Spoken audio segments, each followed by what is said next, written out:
broadcasters. All songs featured are duly owned by its respective groups and individuals. Duplication and illegal broadcast of this episode is strictly prohibited.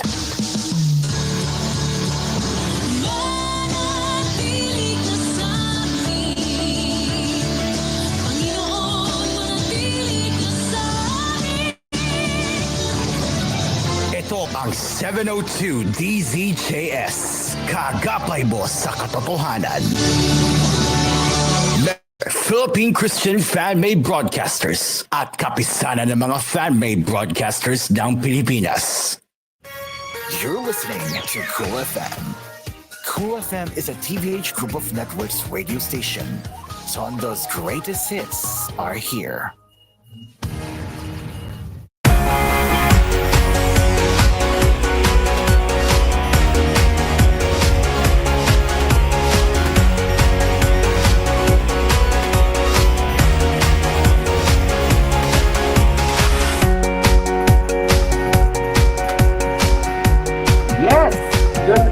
To everyone here who just woke up as well, and welcome to Hello Philippines or Hello Pilipinas.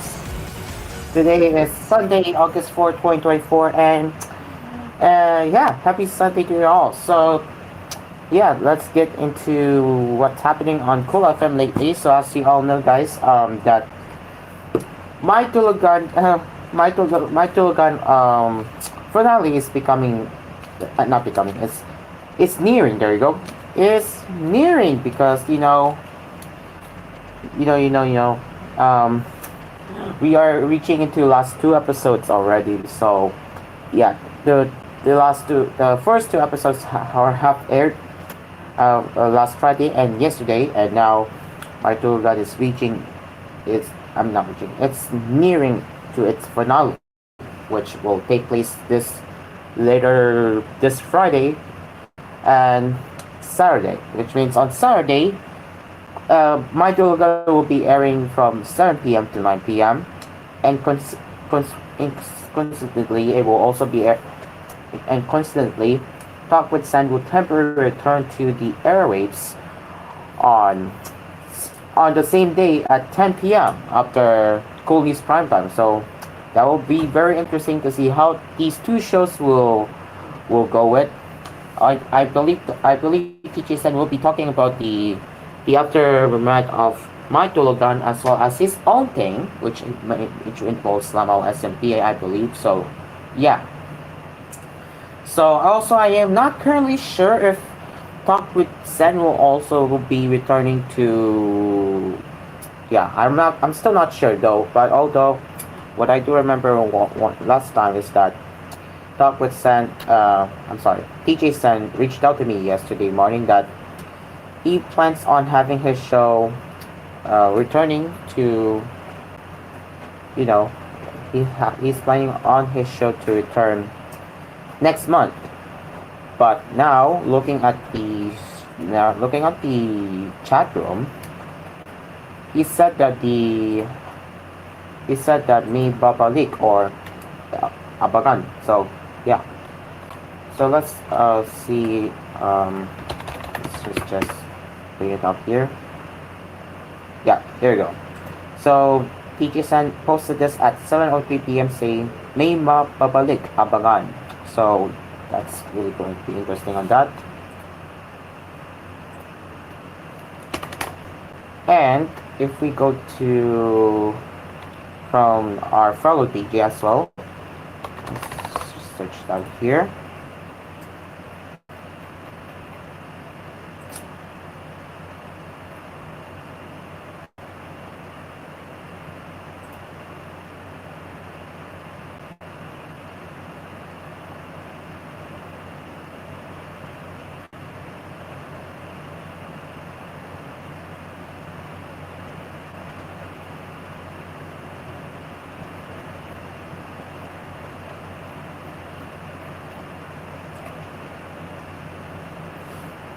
But and if I look up August 10, well, I have to find this some kind of appropriate by who. But there it is. And ang tunay na kulay ni TJ Sen, August 10. Yup. Takutsan will be returning temporarily on August 10, and then he did say that his show will be returning full time in September, which means my show will be going back to Monday to Thursday time slot then by then. So yeah. Anyways, now let's get into the lifestyle news now. So not lifestyle news, but what's happening in lifestyle today. Let's have a look. Let me just get the screen share here. Oh yes, we have to talk about the Carlos Yulo. We're gonna get into that just a bit because yesterday night he got a gold medal and he did it. He did it. He got the gold Olympics medal. He did it. He did it, guys. He did it. So let me show you this.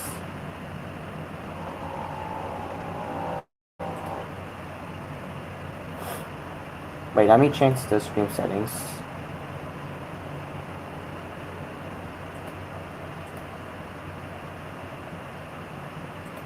Okay.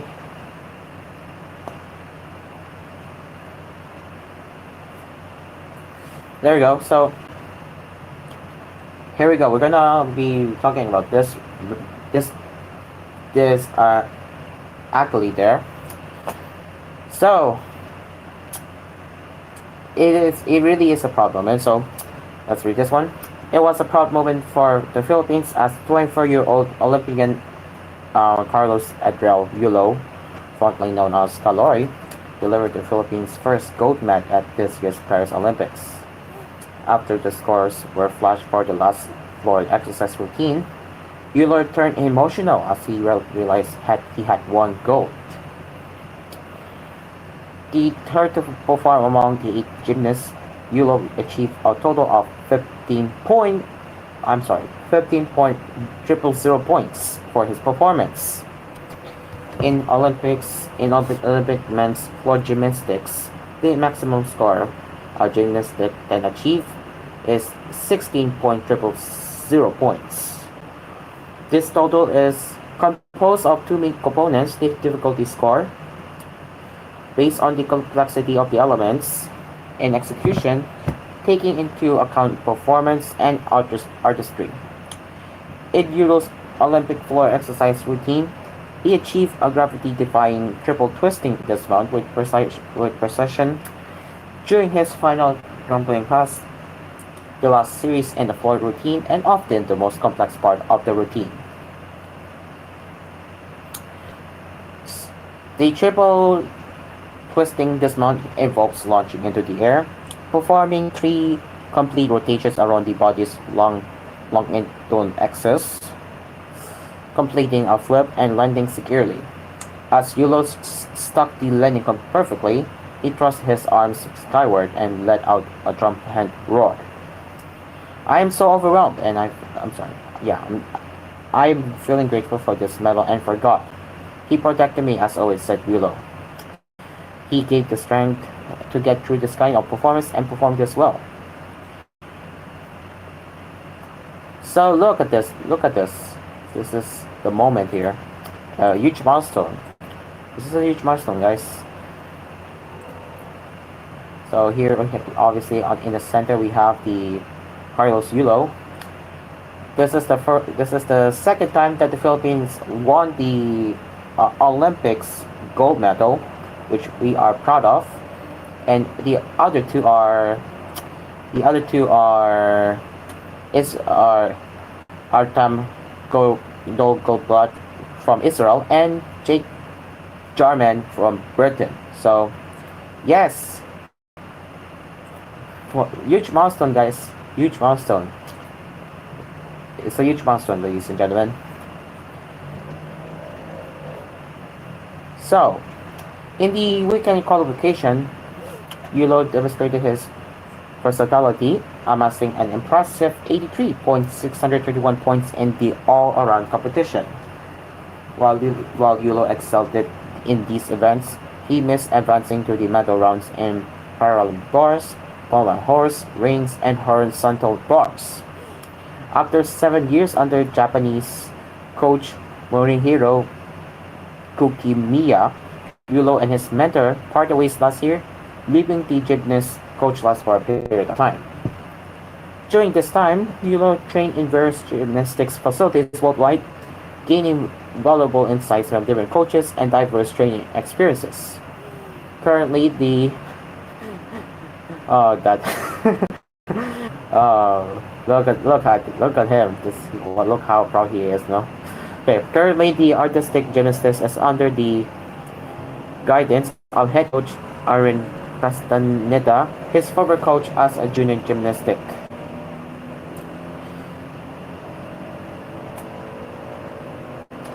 Carlos Yulo is now the second Filipino athlete to win an Olympic gold after Herlin Diaz's milestone gold win in the 2020 Tokyo Olympics.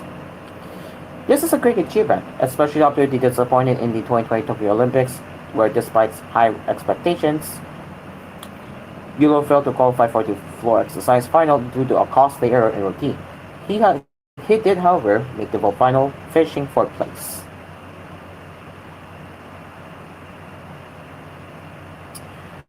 Yulo showcases particular talent in the vault and floor exercises and is a former world champion in the floor exercise, which was in Germany. So yeah, and well, it's we're not done. Apparently, we're not done just yet, as Yulo will have another chance to win a second Olympic medal in the gymnastics vault final. So it is going to be interesting to see how he is going to will he get another gold medal, or will he get something else? We will have to wait and see later. And anyway, yeah, very proud. We're proud for him, man. Oh, again, that's this picture right there. He is really handsome, and man, I cannot believe how he is proud of himself. I am proud too. I have to say, I am very proud of this man. Good job, man. Good job. Good job. Congratulations, man. But I hope you, I'm wishing for your best if you do get another gold medal. But yeah, wishing for your best, man. Wishing you for the best, Carlos. All right, let's move on now. Let's go on to anything else if there's anything interesting. All right, let's see if there's anything up here.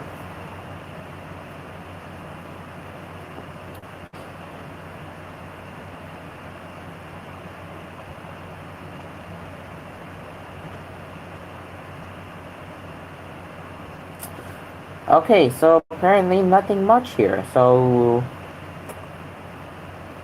yeah, nothing much here. Okay then, so let's stop screen sharing for now.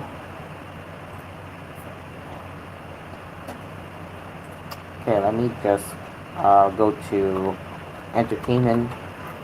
Let me just go to entertainment inquire, so we can get into the local showbiz that you need to know. Not that you need to know, that we will have, that you will be covering from yesterday. There you go.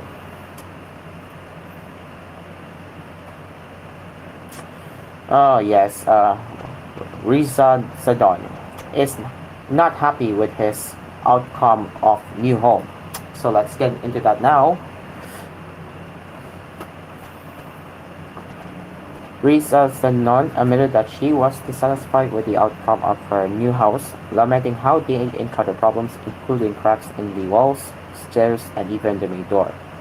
The actress opened up about this as she explained why she only gave a tour of her home just now, as seen in a vlog on her YouTube channel on Friday, August 2. This is in Tagalog.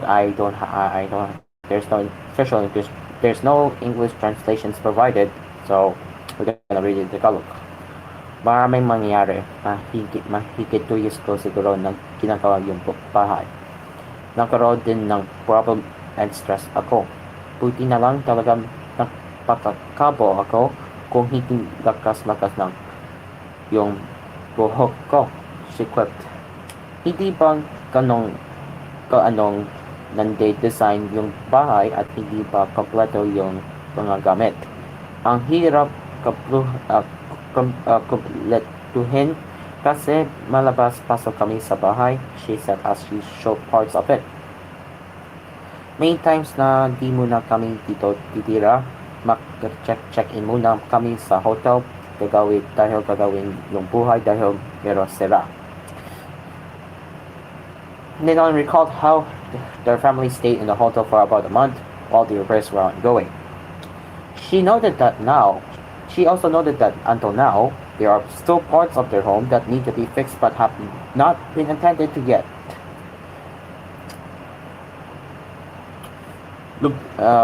She said, lumipat kami noong February, then madaming naging problems na ginawa. Pinalitan ng contractors. Ang daming kasing na-crack na walls, meron din sa stairs. Na-crack yung mga wood, pati yung main door, she said. Pero in fairness naman sa contractor, hindi naman sila yung parang hindi na kami pinapasin. Pumupunta naman sila dito para ayusin, she stated. The actress admitted that they were not able to closely monitor the construction since it was during the height of the pandemic. Nonetheless, Senon underscored that she was hoping for a quality construction given that she spent a lot of money on it. Kung titingnan inyong yung house sa malayo, maganda naman talaga sila. Yung design, kulay, everything magandang naman po. Pero once na tingnan inyong closing yung details ng house, yung finishing yung house, medyo hindi po ganong kapulido. She continued.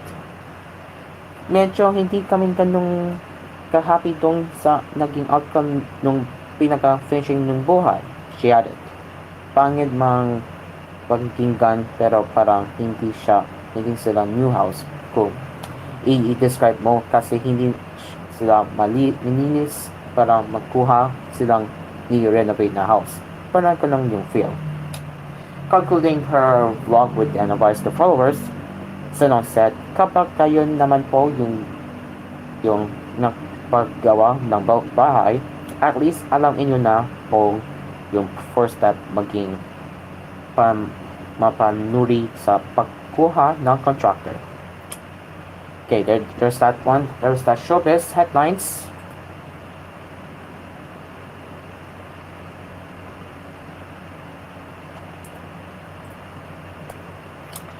And good news for Justin Timberlake fans as pop singer Justin Timberlake pleaded not guilty on Friday, August 2 to driving while intoxicated in a virtual appearance before a judge who appeared that his driver's license be suspended in New York State, U.S. media reported.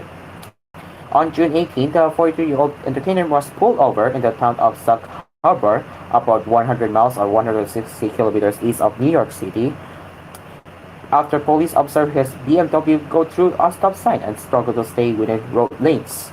The officer who pulled over the crime meal, a river singer, said he was in no fit state to drive.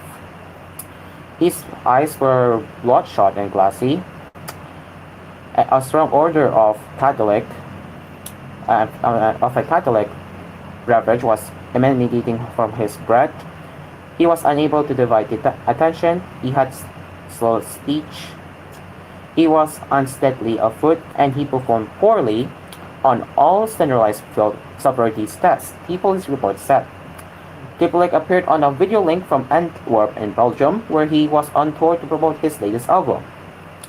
During the hearing, Judge Carl Eres ordered that Timberlake's right to drive in New York State be suspended, which the star's lawyer, Edward Burke, told reporters would last for the duration of the cause. Burke again insisted that the sexy back performer was not drunk when he was stopped and had consumed just one martini before he was pulled over. The next hearing in the case is scheduled for August 9. Timberlake is not required to attend. Okay, it is now 7:19 in the morning, and we will be doing koolNews early edition when we return here on Hello Pilipinas. Stick around, we will be right back.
Cool Studios.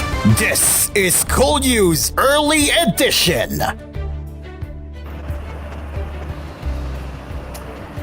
Fellow, good morning to all of you, and welcome to koolNews Early Edition on Hello Pilipinas. Today is Sunday, July 4, 2024, and we will be here to serve you the latest morning headlines that you need to know from yesterday and today. Let's get into the headlines right now.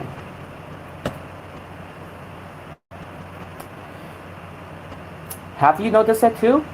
The successive rates on illegal Philippine offshore gaming operators have resulted in the sudden drop in scam text messages that Filipinos used to receive on a daily basis, Senator Sherwin Kajilian said on Saturday. According to Kajilian, this was yet another proof that Pogos were indeed behind a modus operandi that had pestered, if not victimized, thousands of mobile phone users since the pandemic years. He said the National Telecommunications Commission should take advantage of the situation by fully enforcing Republic Act number 11934 or the Subscriber Identity Module or SIM Registration Act. The NTC should be strict in implementing the SIM registration law and proactive in plugging the gaps that Chilean told him require. He stressed a major reason why Pogo hubs were relocated into the Philippines was because NTC has been lax in implementing the law. The senator said he first learned about the marked reduction in the number of spam messages from barangay officials in his hometown of Venezuela City. I also observed that it was obvious that these Pogo hubs started to target locals and lure them to their scamming activities. Crimes know no boundaries, he added. Kajilian and Senator Risa Hontiveros have spearheaded a Senate investigation into serious crimes being linked to Pogos like kidnapping, torture, human trafficking, cyber scams, and murder. The inquiry resulted in the authorities, particularly the Presidential Anti-Organized Crime Commission, becoming more aggressive in conducting raids on Pogos suspected of being funds for organized crime. Amid mounting calls to ban such establishments, President Marcos announced a nationwide ban on Pogos during his third State of the Nation address SONA on July 22.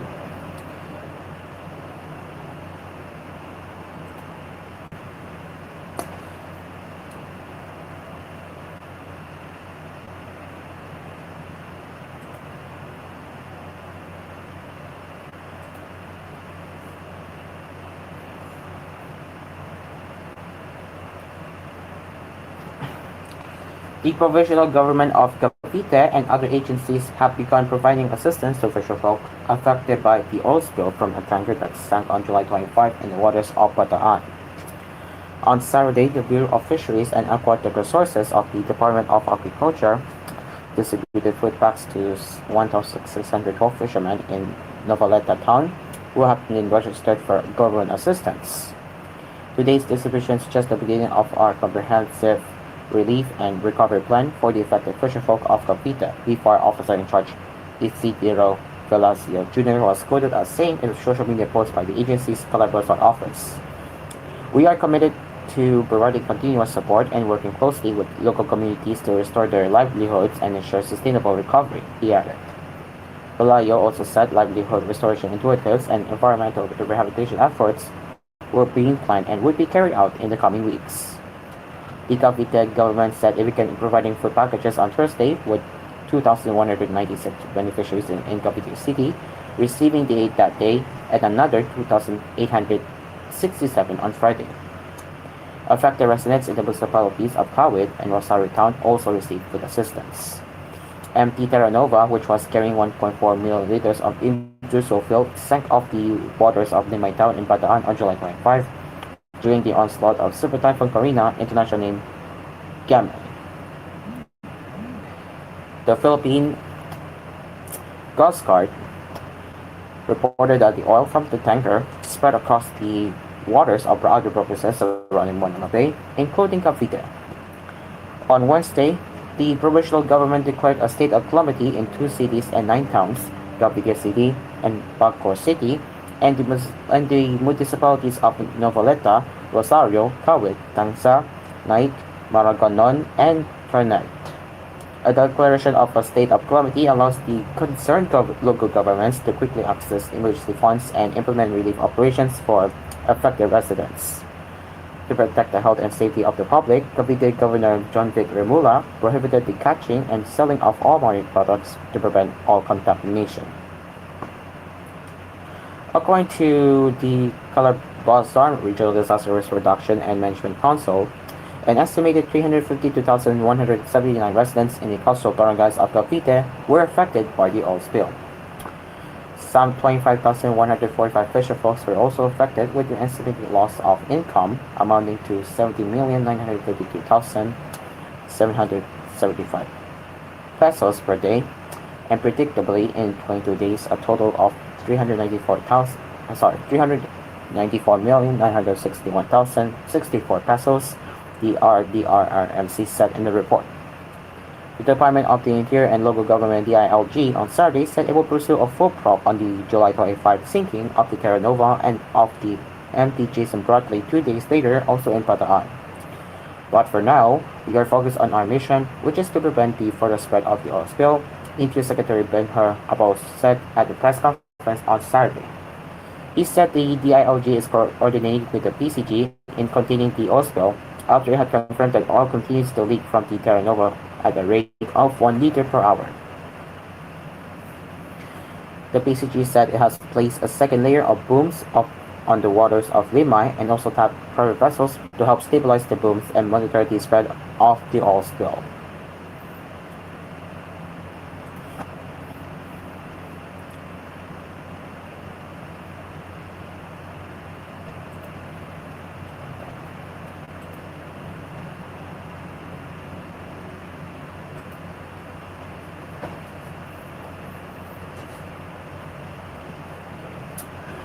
President Ferdinand Marcos Jr. has approved an increase in the monthly basic pay of more than 1 million civil servants in four yearly tranches starting this year, and added an annual medical allowance of 7,000 pesos, Malacanan announced on Saturday.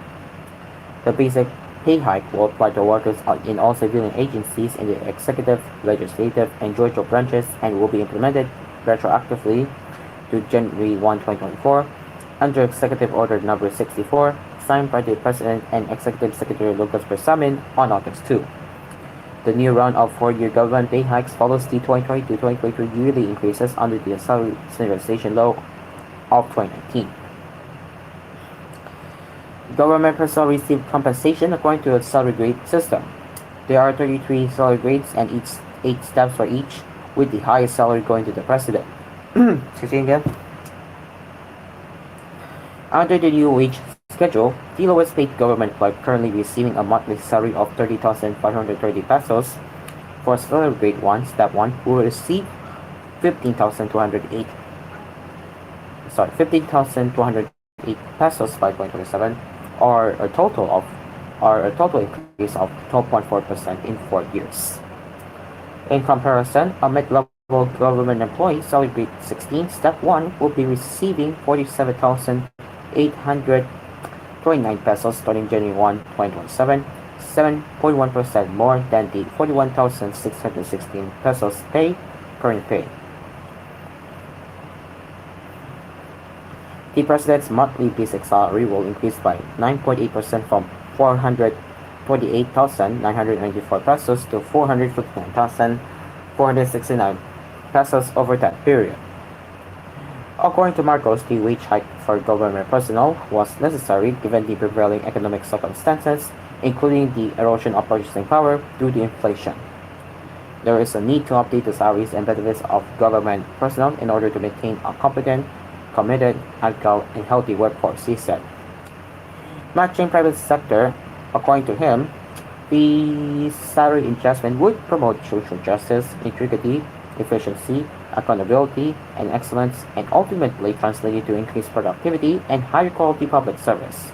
The pay raise will also include personnel of constitutional commissions and bodies, government-owned or controlled corporations not under Republic Act No. 10149 or the GOCC Governance Act of 2011 and Executive Order No. 150 in 2021 and the local government units.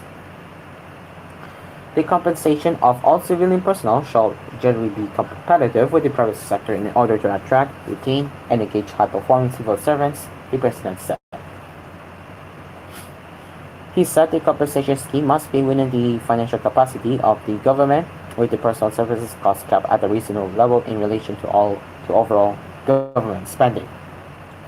The President said the pay raise would be given to all government employees regardless of appointment status, whether regular, contractual or casual, appointive or elective, and on full-time or part-time basis.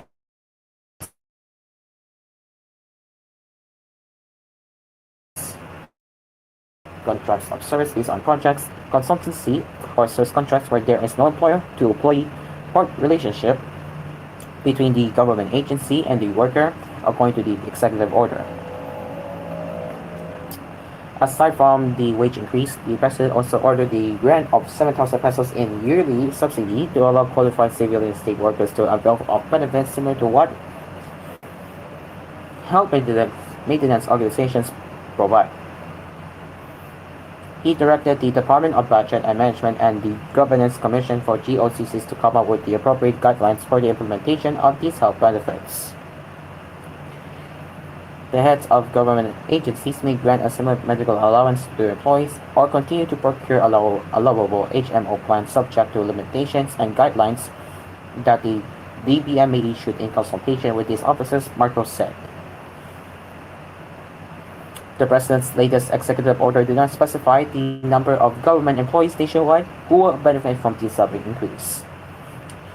According to the DBM's National Government Agency Staffing Summary for fiscal year 2024, there are a total of 1,979,564 permanent positions, with 1,810,428 filled up. The permanent positions consist of 342 in constitutional offices, 27,431 key executive positions, 1,232,791 technical staff, 65,372 support staff, 159,656 administrative employees, 632 salary standardization law exempt positions, 3,987 part-time positions, and 489,570 military or uniformed personnel. The uniformed personnel are not covered by the increase, as the pay scheme is funded separately.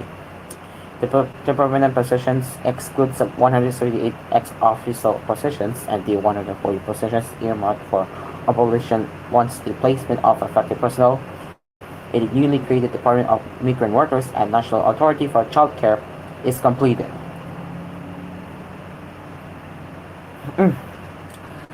Budget Secretary Amanda Paganaman said that she had ordered her officials to finalize the guidelines for the release of salary increase under Phase 6 of the Salary Standardization Law. With this EO, we can we can now roll out the first tranche of SSLVI. We will rush the implementing guidelines so that the government employees will see their first round of salary increases this 2024, she said in a statement.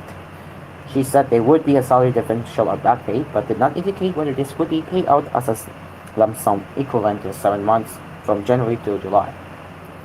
I am happy to announce that we will be able to fund the salary increase not just for 2024 but also for 2025, Pagkantaman said. Excuse me again. The DBM had earmarked 70 billion pesos under the fiscal year 2025 of the Miscellaneous Personal Benefits Fund to cover the cost of the first and second tranches of SSL Phase 6 of salary standardization law. An estimated 36 million pesos would be spent for the first tranche in 2024. The money will be sourced from available allocations from the MPPF of the 2024 General Appropriations Act.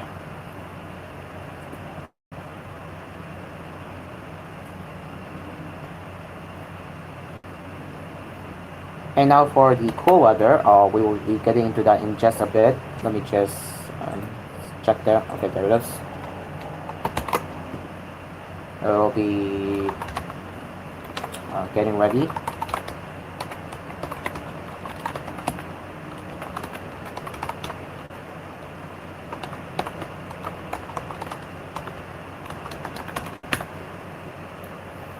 Give me a second.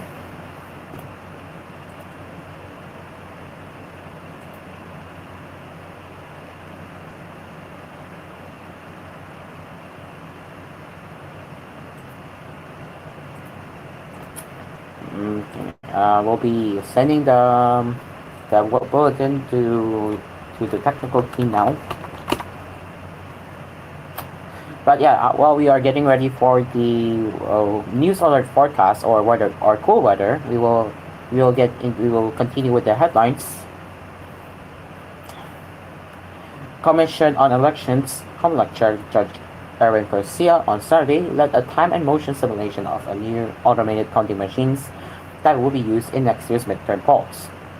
Several ACMs were brought to the Manuel Arroyo High School in Ermita, Manila, where mock precincts were set up and volunteers cast ballots using the new ACMs to determine the average time of voting and monitoring other concerns.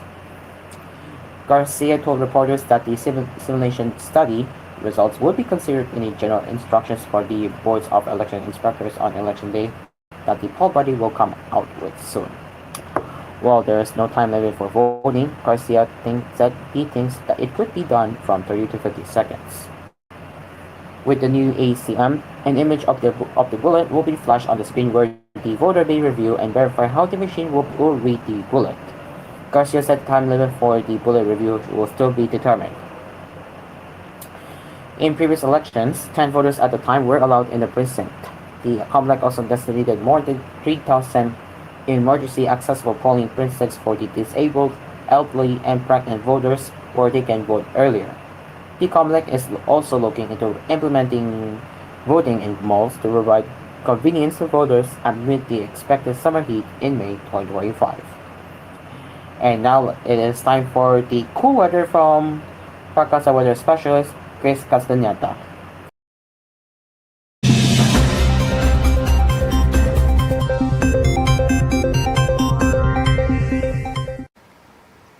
Magandang umaga sa ating lahat. Ngayon ay August 4, 2024 at narito ang update ukol sa maging lagay ng panahon sa susunod na 24 oras.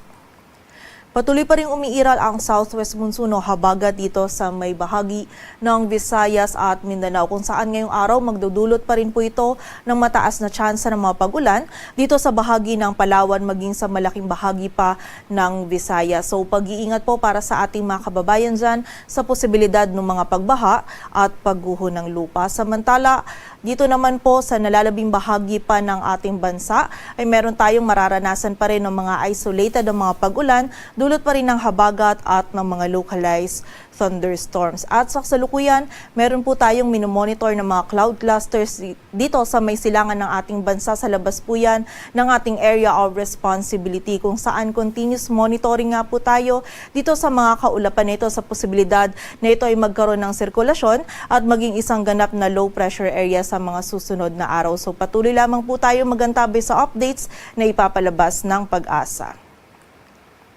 At para nga sa magiging lagay ng panahon ngayong araw ng linggo, maliban po sa bahagi ng Palawan, yung buong bahagi ng Luzon kasama na dyan ng Metro Manila, ngayong araw ay makakaranas pa rin ng bahagyang maulap hanggang sa maulap na kalangitan. Mataas pa rin po yung tsansa or posibilidad ng mga isolated o yung mga biglaan at mga panandaliang pagulan, pagkidlat at pagkulog sa hapon at gabi, lalong-lalo na po yan dito sa may kanlurang bahagi ng Central at Southern Luzon kasama na dyan ng Metro Manila. So kapag po tayo ay lalabas, wag pa rin nating kalilimutan yung mga pananggalang natin sa mga ulan na ito, and also yung regional offices din po natin ay nagpapalabas ng mga thunderstorm advisories or mga babala ukol sa mga pag-ulan na ito. Agwat ang temperatura sa Metro Manila ay mula 24 to 33 degrees Celsius. Samantala, dito naman sa bahagi ng Palawan, maging sa Western Visayas, Negros Island Region at sa bahagi din ng Central Visayas ngayong araw ay makakaranas po tayo ng mataas na tsansa ng mga pag-ulan, pagkidlat at pagkulog dulot po ng habagat. So muli po, pag-iingat para sa ating mga kababayan dyan sa posibilidad ng mga pagbaha at pagguho ng lupa. Samantala, dito naman sa area ng Eastern Visayas maging sa buong bahagi ng Mindanao ay meron din po tayong posibilidad ng mga isolated ng mga pagulan, pagkidlat at pagkulog dulot po ng habagat. At posible pa rin po maging moderate to heavy yung mga maranasan natin ng mga pagulan. So pag-iingat pa rin po sa posibilidad ng mga pagbaha at pagguho ng lupa. Agwat ang temperatura sa Cebu ay mula 26 to 31 degrees Celsius at sa Davao naman ay 26 to 34 degrees Celsius. At para naman sa lagay ng dagat baybayin ng ating bansa, wala po tayong nakataas na gale warning kaya malayang makakapalaot yung mga kababayan nating mga isda pati na rin yung may mga maliliit na sasakyang pandagat. Dito sa Metro Manila, ang araw ay sisikat mamayang 5:40 ng umaga at lulubog mamayang 6:24 ng hapon. Patuloy po tayo magantabay sa updates na ipapalabas ng Pag-asa at para sa mas kumpletong impormasyon, bisitahin ang aming website pag-asa.dost.gov.ph. At yan po muna ang latest dito sa Weather Forecasting Center ng Pag-asa. Grace Castañeda, magandang umaga po. Thank you very much, Grace Castañeda. Okay, now let's continue with a few more headlines before we head into next hour of Hello Pilipinas. Let's look for more now. Let's get into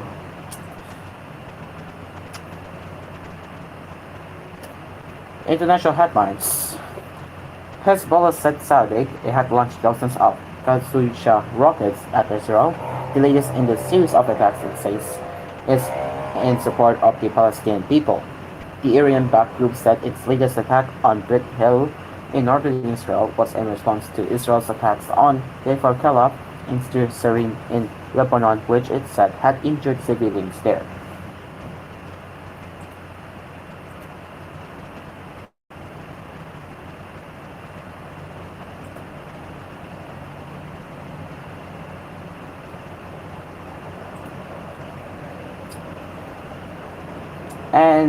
And finally, in national back to national thingy, except for major roads in Metro Manila, the nationwide crackdown against unregistered light electric vehicles on the roads, especially e-bikes and e-trikes, has not been enforced yet.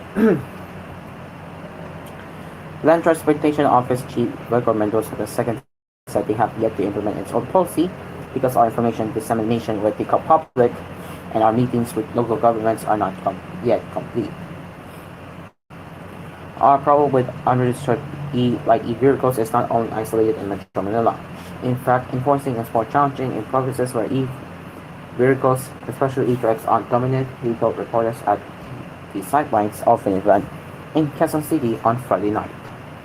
While there are no apprehensions yet, Mendoza said LTO enforcers were directed to confront drivers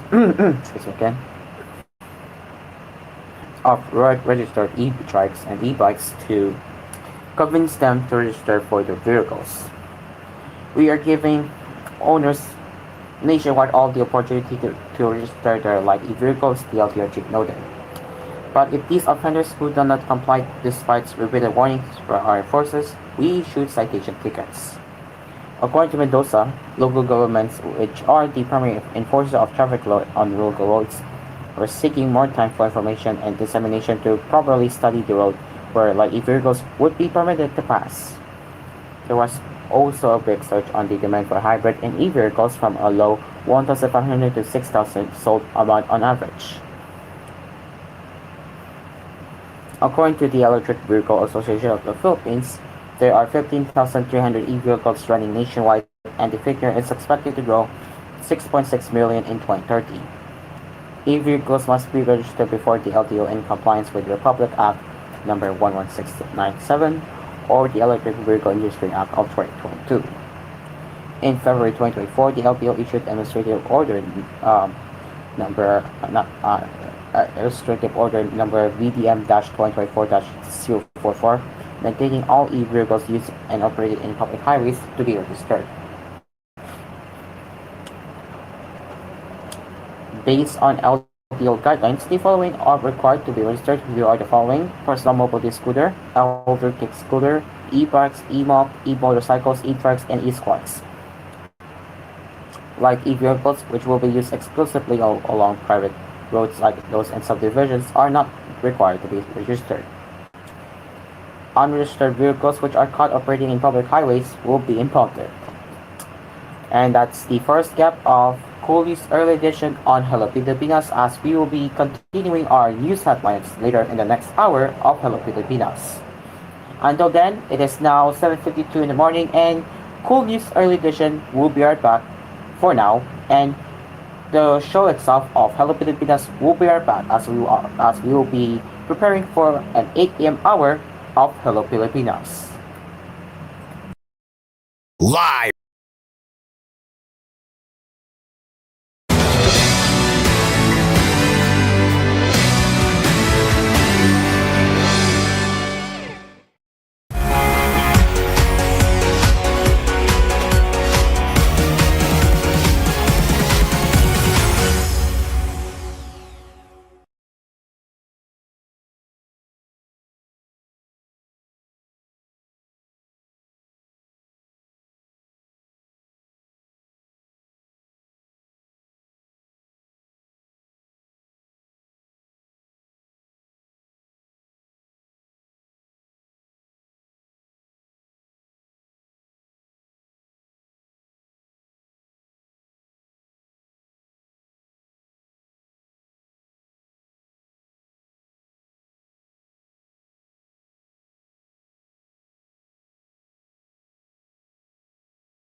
to the music.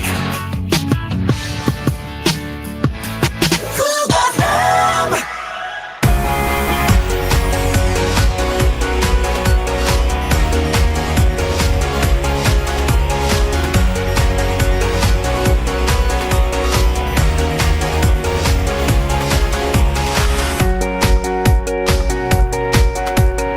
It is exactly 8 o'clock, guys, and if you have just joined our show to start your morning with us, well, fellow good morning to you all, and welcome to Hello Philippines or Hello Pilipinas. Okay, so I was just checking the Discord, and my goodness, Derby cannot deny this, but Mika is a no, sorry. Derby is a Mika enjoyer. No, he kept denying, but he is secretly an enjoyer. You can't deny this. Anyways, let's get into some more entertainment. Not some more, but continuing our entertainment. Yeah.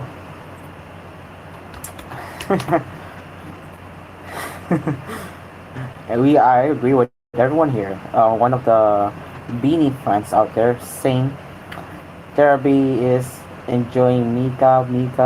Yeah. Yes, guys. Derby is enjoying this so far. Yeah.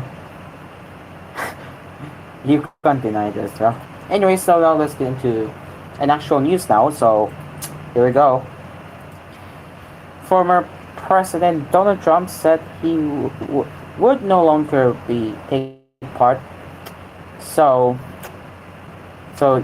this is kind of part of entertainment thing, but interesting that Donald Trump will not be going to ABC debate now. Actually, we'll save that for the last on koolNews, but we'll move on to know that. Of course, the layoffs. Oh wait, that's actually a VIP. My bad. Okay. What else here?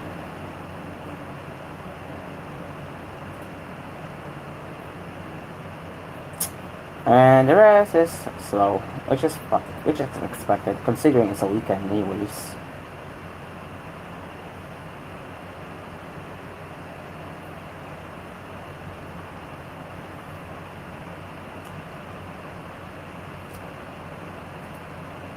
You know,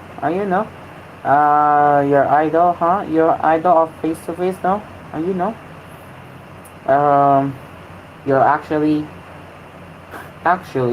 aside from face to face, you're also enjoying Mika here. You can't deny this by Sika denying. Lol. Now let's continue here. Arrested. Okay, a man was arrested Friday at Morgan Wallen's concert at Kansas City's Arrowhead Stadium after making a terroristic threat that caused a 45-minute delay to the headliner's set. Wallen's source close to the situation told Variety that the threat was against Wallen. An announcement from the Jackson County prosecutor states that the alleged targets were two individuals who were members of the Kansas City Chiefs organization. Chiefs stars Travis Kelce and Patrick Mahomes both attended the show and walked out of the dressing room with Walden. And Illinois' man has been charged for the felony after he trended on social media to shoot two individuals at a concert Friday night at Arrowhead in Kansas City. Jackson County Prosecutor Jean Peters Baker announced today. This statement reads: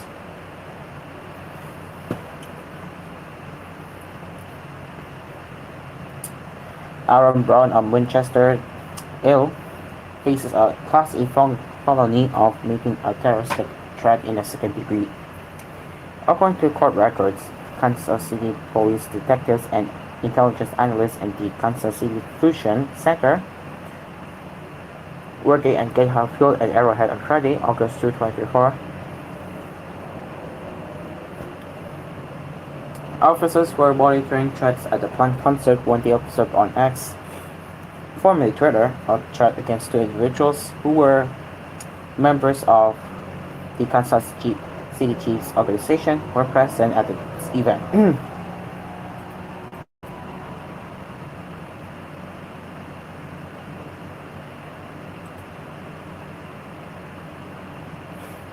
The defendant confirmed to police where he was located at the event. The concert was delayed for 40 minutes while the defendant was located. The defendant was charged earlier today and a $15,000 bond was set. Prosecutors requested a $250,000 cash bond.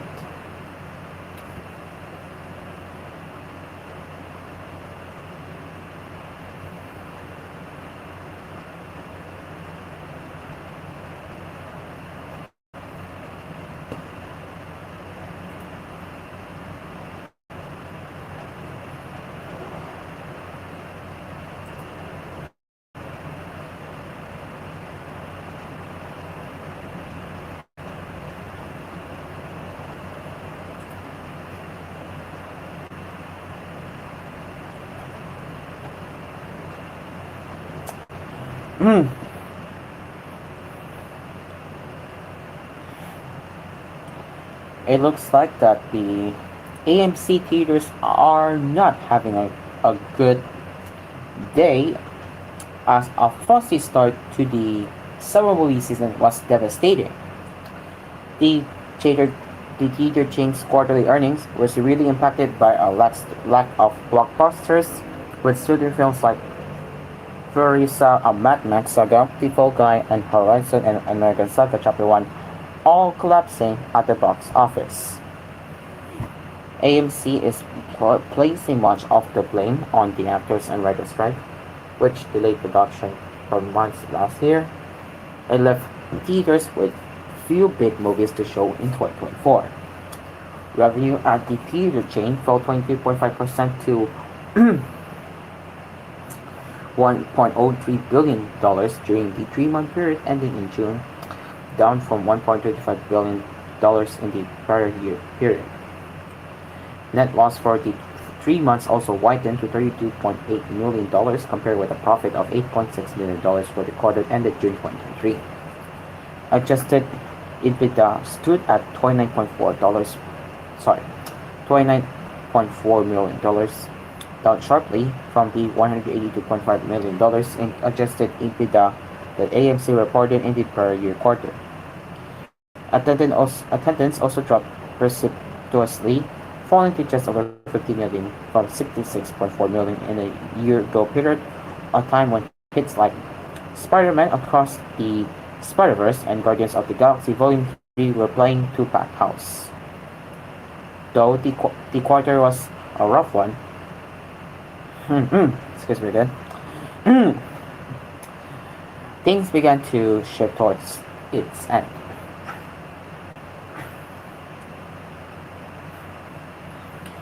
In June, Disney and Pixar's blockbuster Inside Out 2 and Sony's Bad Boy Ride or Die kept all the deals full, helping revenues rebound. July, which is part of AMC's next financial quarter, was even better, fueling hits such as Deadpool and Wolverine, Despicable Me 4, and Twisters. In a statement, AMC chief Adam Aron noted the turnaround and said that the difference between AMC's early quarter performance and our late quarter performance was as if we were two totally different companies surrounded by two completely different industry dynamics. Last month, AMC said it expected the excuse me again. I might have to get some water. Hold on.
Okay, hopefully they'll do it.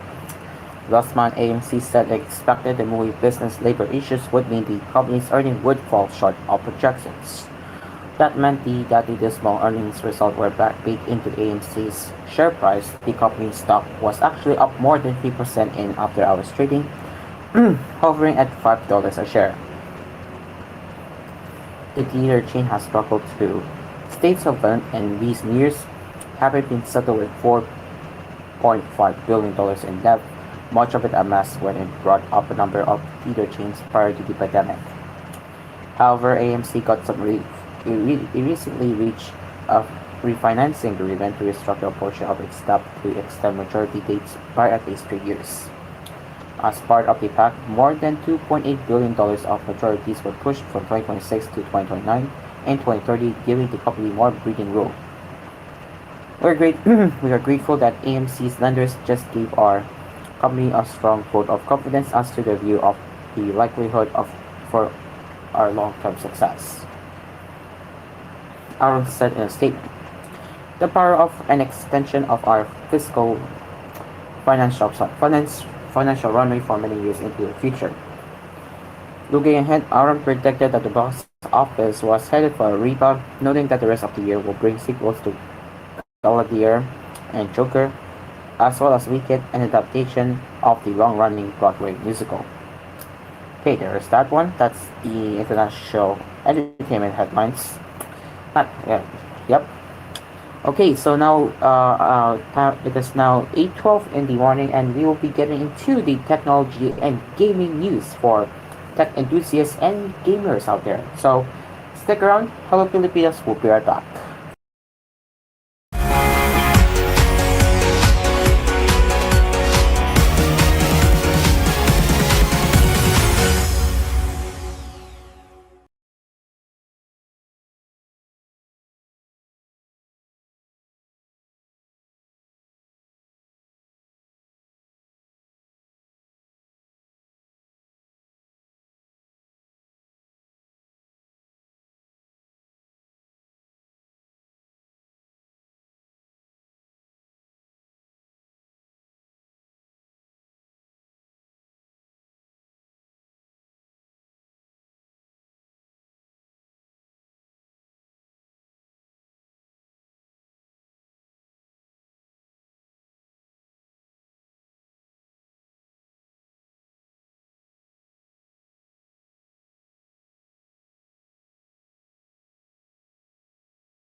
And we are back with more Hello Pilipinas as we will now be getting into the tech news. Yes, technology news and of course gaming.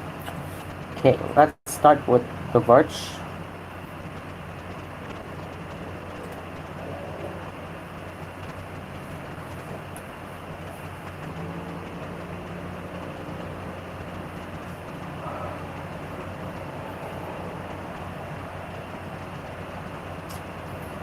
Okay, so well, Nvidia uh, reportedly delays its next AI chip due to a design flaw. This is coming from The Verge. Nvidia has reportedly told Microsoft and at least one other cloud provider that its Blackwell B200 AI chips will take at least 3 months longer to produce than was planned, according to the information. The delay is the result of a design flaw discovered unusually late in post-production process, according to two unnamed sources, including a Microsoft employee, cited by the outlet. B200 chips are the follow-up to the supremely popular and hard-to-get H100 chips that power vast swaths of the artificial intelligence cloud landscape and help it make NVIDIA one of the most valuable companies in the world. NVIDIA expects production of the chip to ramp in 2H or second half, according to a statement that NVIDIA spokesperson John Rizzo shared with The Verge. Beyond that, we don't comment on rumors. NVIDIA is now reportedly working through a fresh set of test runs with chip producer Taiwan semiconductor manufacturing company and won't ship large numbers of Blackwell chips under the first quarter.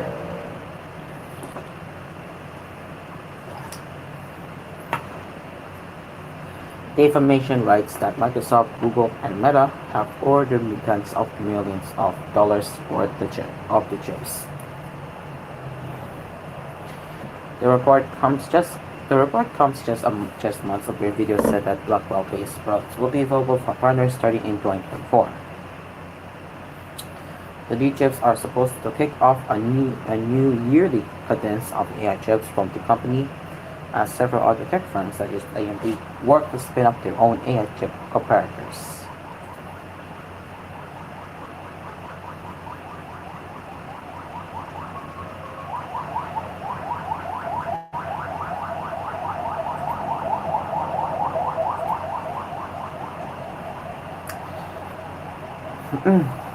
Microsoft's relationship with OpenAI has officially become more complicated. This is coming from CNBC. On Tuesday, Microsoft added the artificial intelligence startup to the list of competitors in the company's latest annual report. It's a roster that for years has included Microsoft peers Amazon, Apple, Google, and Meta. Microsoft has a long-term partnership with OpenAI, serving as its exclusive cloud provider and using its AI models and products for commercial clients and consumers. Microsoft is the biggest investor in OpenAI, having poured a reported $13 billion into the company. But the new casting indicates they are moving onto one another's turf. In the filing, Microsoft identified OpenAI, the creator of the ChatGPT chatbot, as a competitor in AI offerings and in search and news advertising. Last week, OpenAI announced a prototype of a search engine called SearchGPT. Some companies choose to pay OpenAI for access to its models. Others go through Microsoft's Azure's OpenAI service. For those seeking an alternative to ChatGPT, Microsoft's Copilot chatbot is also available through the Bing search engine and in Windows operating systems. An OpenAI spokesperson told CNBC that nothing about the relationship between the two companies has changed and that their partnership was established with the understanding that they would compete. Microsoft remains a good partner to OpenAI, the spokesperson said. Still, it's been a drama-packed year. Microsoft's CEO Satya Nadella reportedly wasn't briefed before OpenAI's board pushed out CEO Sam Altman in November.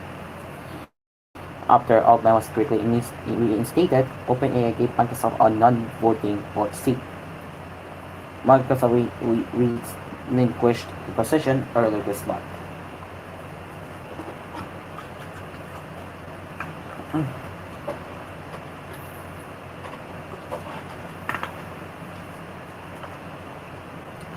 In March, Nadella brought on Mustafa Suleyman, a co-founder of DeepMind, an AI research company that predated OpenAI and was acquired by Google in 2014.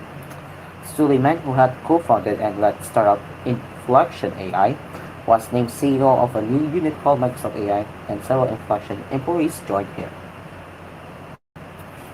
Nadella remains close to Altman. One of the things I love about Sam is every day he's calling me and saying, I need more, I need more, I need more. Nadella told the New York Times in a recent interview.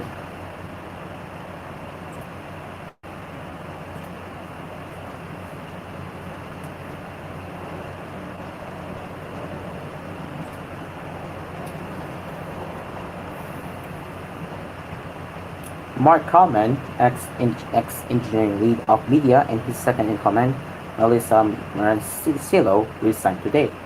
They announced the departures in the company's Slack channel on the day stocks fell at X, which a source suggests might explain the timing. This is a big loss for X, the source tells me. Kalman is the main source of knowledge for all things X media infrastructure, and more important than that, he's good at handling Elon Musk.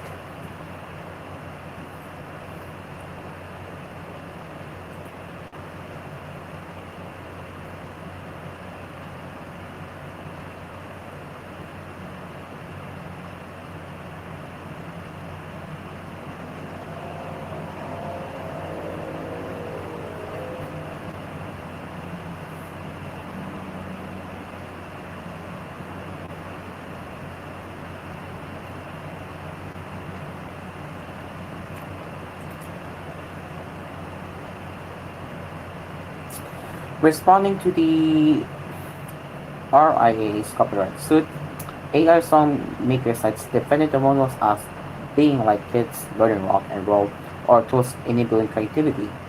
Country artist Steve Merritt had a different take after being shown a song AI music generated audio spat out when prompted to mimic her style. The imitation Udo created doesn't make the cut for any album of mine. This is a great demonstration of the extent to which this technology is not transformative at all. It's stealing. I have to agree with what with David Merritt said because while I do see AI having potential, there are other things that are not going to go well so far. So yeah, stealing. And yeah, we might have to, not we might, but we must respect the original creators of their work. So yeah, AI has potentials, but things can go wrong like this. So yeah, I have to agree with his take. I have to agree with him.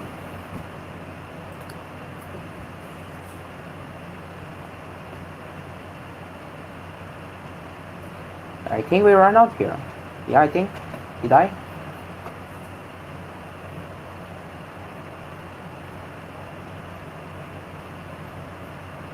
Um,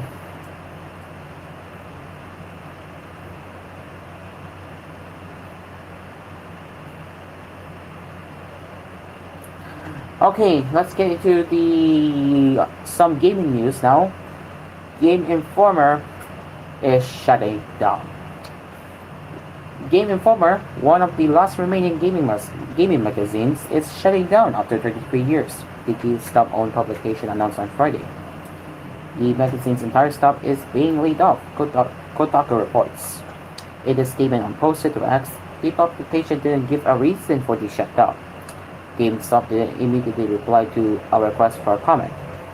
Last year, GameStop CEO and Chairman Ryan Cohen told staff that every expense at the company must be scrutinized under Microsoft and always eliminated, according to an email obtained by Kotaku. In March, Game Informer introduced out a way to subscribe to the magazine directly. Previously, you could only get the magazine by buying issues on their own or through a GameStop Pro subscription. Hard times, layoffs, cancellations, and closures have impacted thousands of game developers and publishers, as well as other outlets like us that celebrate games. Editor-in-Chief Matt Miller wrote Game Informer's blog post about that announcement.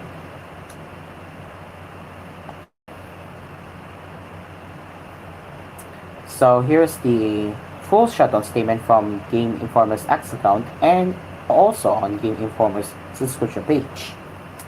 After 33 trillion years of bringing you the latest news and reviews and insights from the ever-evolving world of gaming, it is with a heavy heart that we announce the closure of Game Informer. From the early days of pixelated adventures to today's immersive virtual realms, we have been honored to share this incredible journey with you, our royal readers. While our presence may stop, the passion for gaming that we have cultivated together will continue to live on. Thank you for being part of our quest, epic quest, and may your own gaming adventures never end. So yeah, I have to say this is sad that they're gone. We don't exactly know what the full what led to this shutdown, but it is devastating to see this magazine gone.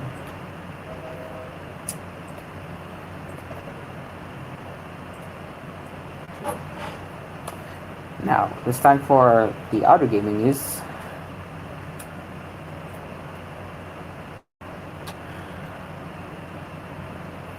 Q Indie and Japanese game publisher PlaySim has announced a new PlaySim game show planned for this month. Ooh, so I wonder what PlaySim is going to offer for later. Okay, so the new PlaySim game show will kick off on August 8th at 4 a.m. Pacific or 7 a.m. Eastern, which is 7 p.m. here in the Philippines, and will run for an hour and a half. Fans can expect the new showcase to include news for their 9 upcoming games through late 2024 onward, as well as news on their incoming events like PAX West and Tokyo Game Show.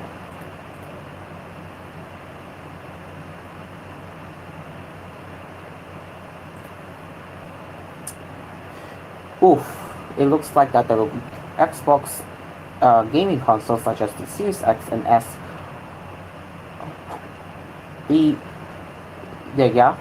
both consoles are receiving a price increase in Japan. Oof.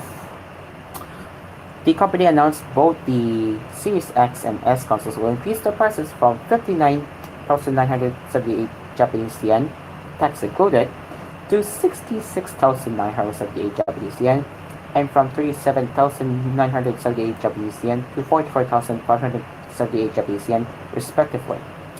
This is actually the second price hike for Japan after prices were slightly increased in January 2023. It's worth noting the consoles are priced a bit lower than the suggested Western pricing, which are still sold at $500 and $300 due to the weak yen to dollar conversion rate. The new prices will go into effect on August 15th.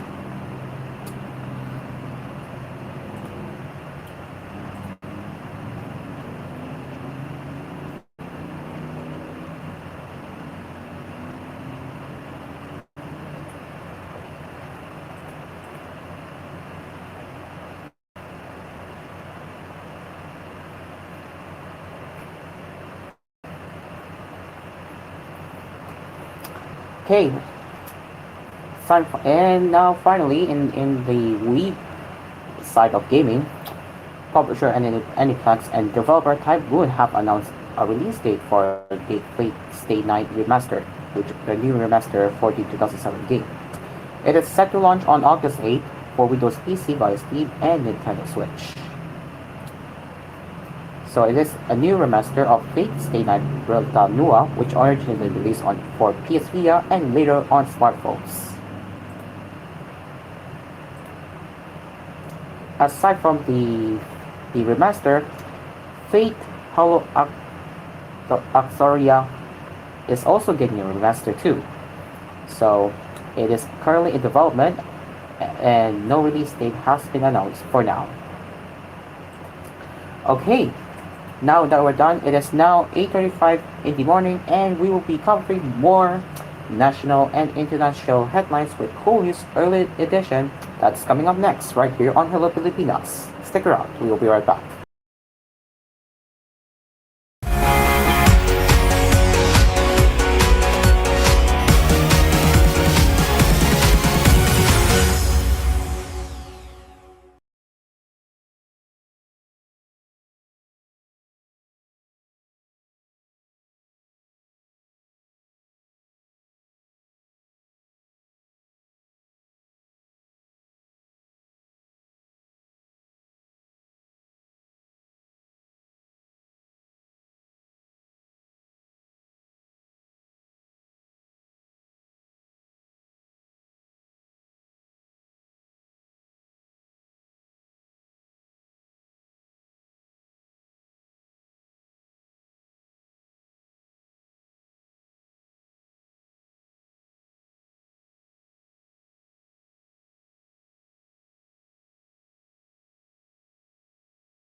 Live from Cool Studios, this is koolNews Early Edition. Welcome back to koolNews Early Edition. Apparently, my Roblox got disconnected, so let me just get back into Roblox just a bit. Give me a second, I can start back into the game.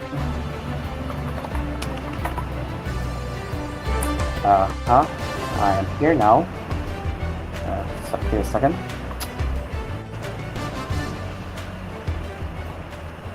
There we go. We are up here now. Alright, now let's get into continuing our headlines. There's some progress.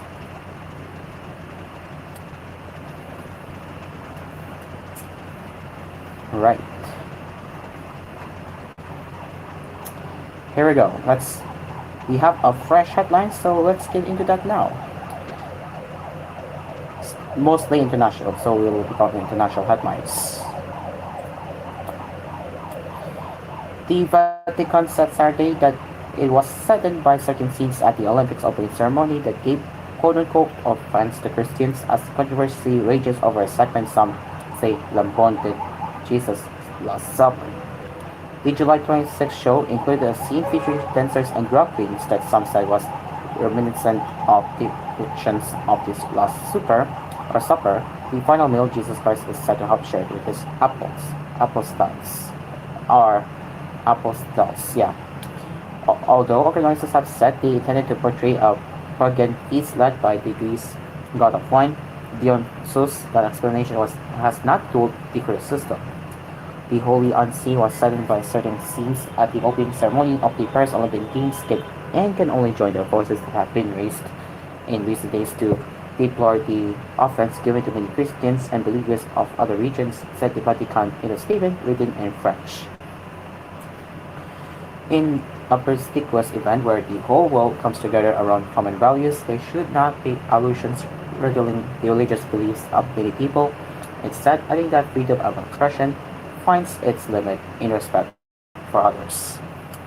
Earlier this week, Turkey's President Recep Tayyip Erdogan, who hails from Islamic Ruling Party, said he will call appropriate princes to express his condemnation of the ceremony, saying it should morally against all Christians. Attacks have also come from former US President Donald Trump, Iran's Supreme Leader Ayatollah Ali Khamenei, and a group of French bishops who cited a mockery of Christianity. The Vatican did not cite specific parts of the opening ceremony, but the controversy has focused on a segment called Festivity that began with a group of dancers and drag queens sitting around the long table. The show's artistic director Thomas Jotley has said he intended to send a message of love, a message of inclusion. The spokeswoman for the Games Organizing Committee, and in the camps, said on Sunday, "If people have taken any offense, we are, of course, really, really sorry."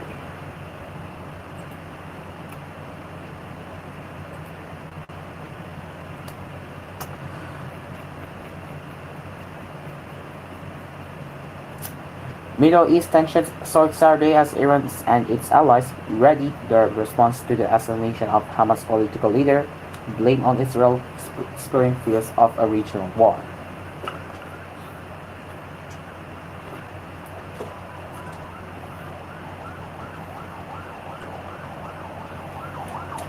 Israel, at least the United States, said it would move warships and fighter jets to the region, while Western governments called on their citizens to leave Lebanon, where the powerful Iran-backed Hezbollah movement is based and airlines cancel flights. The killing this week of Hamas leader Ismail Haniyeh in Tehran, hours after the Israeli assassination of Hezbollah's military chief in Beirut, has triggered votes of belligerence from Iran and the so-called axis of resistance. Iran-backed groups from Lebanon, Yemen, Iraq, and Syria have already been drawn into the nearly 10-month war between Israel and Palestinian military group Hamas in Gaza. Israel on Saturday again traded fire with Hezbollah, carried out a deadly raid in an occupied West Bank, and struck a school compound in Gaza City in an attack that the Hamas-ruled territories' civil defense agency said killed at least 70 people. Numerous schools turned into displacement shelters have been hit across Gaza in recent weeks, with Israel insisting the facilities have been used by militants. Hamas denied using civilian infrastructure for military activities. Haniyeh was buried on Friday in Qatar, where he had been based. Israel, accused by Hamas, Iran, and others of carrying out the attack, has not directly commented on it. Iran said on Saturday it expects Hezbollah to hit deeper inside Israel and no longer be confined to military targets. The Pentagon said it was bolstering its military presence in the Middle East to protect U.S. personnel and to defend Israel. It said an aircraft strike group led by the USS Abraham Lincoln would be deployed, as well as additional ballistic missile defense-capable cruisers and destroyers and a new fighter squadron. U.S. President Joe Biden, at his beach home in Delaware, was asked by reporters if he thought Iran would stand down. "I hope so," he said. "I don't know." Soon after Hezbollah announced it had fired dozens of Katyusha rockets at the northern Israeli settlement of Beit Hillel, he said it was in response to an Israeli attack on Cape Kalkala and near Syria in southern Lebanon, which it said had injured civilians.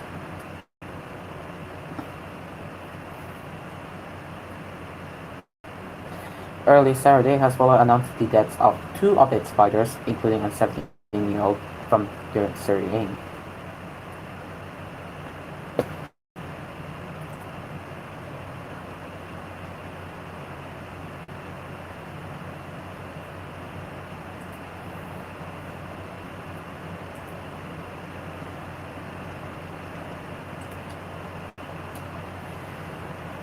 And oh wait, I already read that one earlier, the first cap. We're not gonna go that again. Okay. And finally, shelling by Sudanese paramilitaries killed at least 23 people on Saturday in the besieged Darfur city in Al Fashir, activists said. The capital of North Darfur state is the largest city in the western region, not yet under the control of the paramilitary rapid support forces, who have been battling the regular army for more than a year and have led surge to Al Fashir since May. The Al Fashir Resistance Committee said in a statement published on its Facebook page that deliberate bombing by the paramilitary forces resulted in 20 martyrs, all civilians, and 60 wounded. RSF shelling of Al Fashir last week killed at least 65 people, said the committee, one of hundreds across Sudan that used to organize pro-democracy protests and have coordinated frontline aid since the war began in April last year. Medical charity Doctors Without Borders has said that by late June, at least 260 people have been killed in the fighting in Al-Hashir. The way which puts the RSF led by Muhammad Hamdan Gallo against the army headed by General Abdel Fattah al-Burhan has killed tens of thousands of people, with some estimates as high as 150,000, according to United States envoy Tom Guerrero. The United Nations says Sudan faces the world's largest internal displacement crisis, with more than 10 million forced to flee internally or abroad. The conflict has ravaged the country's infrastructure, putting more than 3/4 of health facilities out of service and sparked warnings of famine. A UN-backed assessment published Thursday found that famine is ongoing in Zamzam, a displacement camp outside Al Fashir that hosts hundreds of thousands of people. Both sides have been accused of war crimes, including deliberately targeting civilians.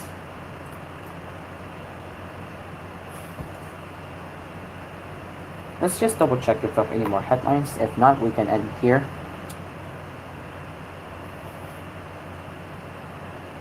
Okay, well, we have no more new headlines for now. So we will be saving the rest later for koolNews at noon. So that will be it for koolNews Early Edition. As always, you can get in touch with us at tvh.philippines.news@gmail.com. And we will be back with more headlines later with koolNews at noon, koolNews at 4, koolNews at 6, and koolNews Prime Time at 9. Just a reminder that koolNews at 4 has shortened its airtime to 30 minutes, while koolNews at 6 has gained to an hour newscast. Until then, I'm Cairo, and now back to Hello Pilipinas.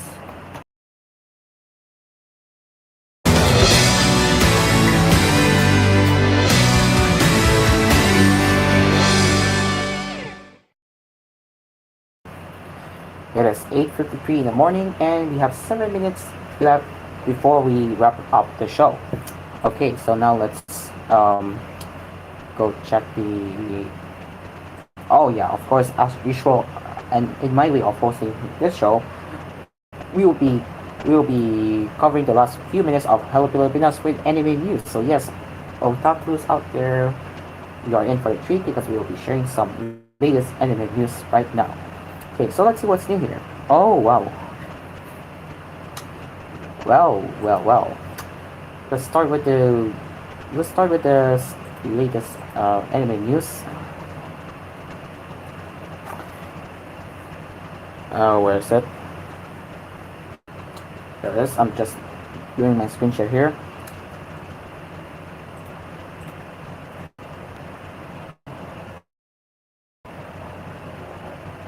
There it is. So, the staff of The Wrong Way to Use Stealing Magic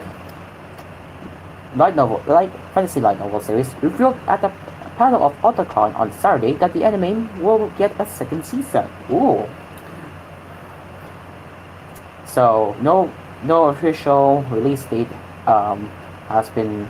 So I'm sorry. I mean, no additional details have been released for now. But we are getting an announcement once again that The Wrong Way to Use Healing Magic is getting a second season. Okay, next one here.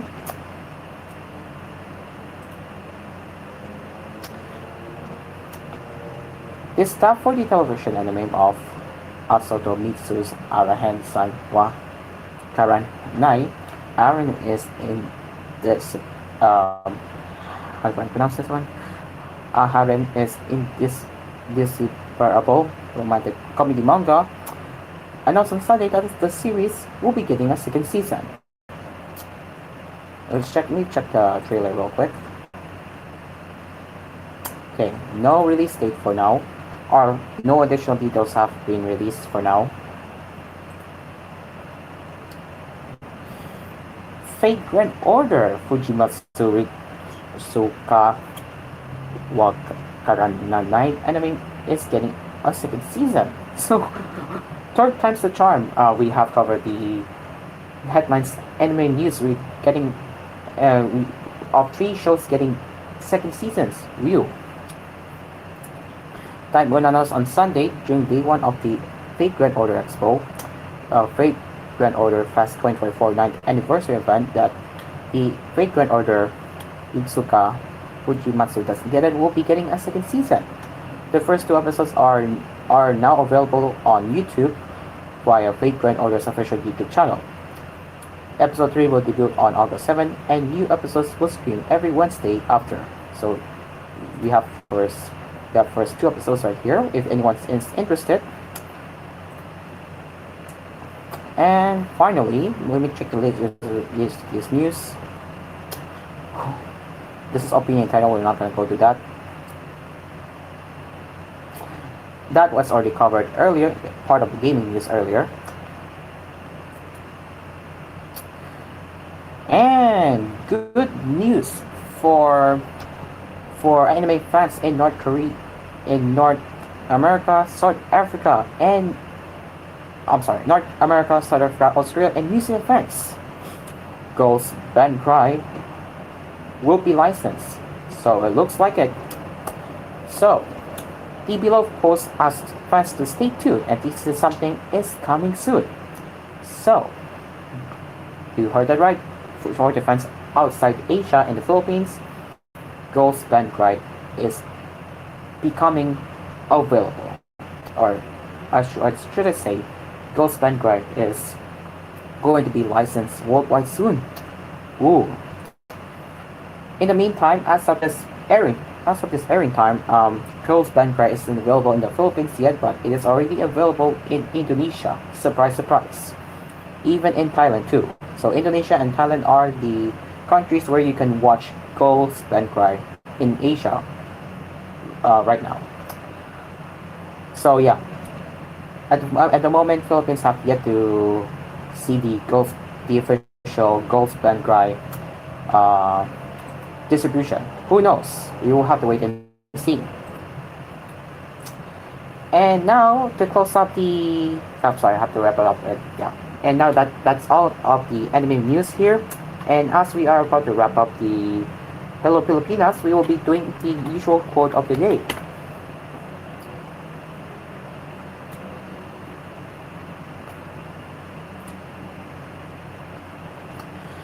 Alright, today's quote of the day is coming from Rainy Quote.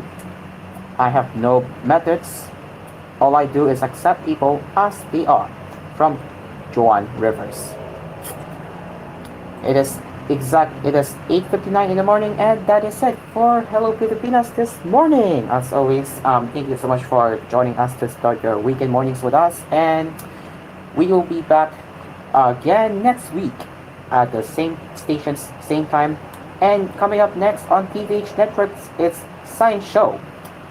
And on koolFM, you'll be hearing some Japanese anime hits right here on koolFM. But on TVH Network viewers out there, we will now leave you up to the educational show called Science Show. So have fun with some science facts that you need to know. Until then, I'm Carlo. Have a good morning and goodbye for now. Bye-bye.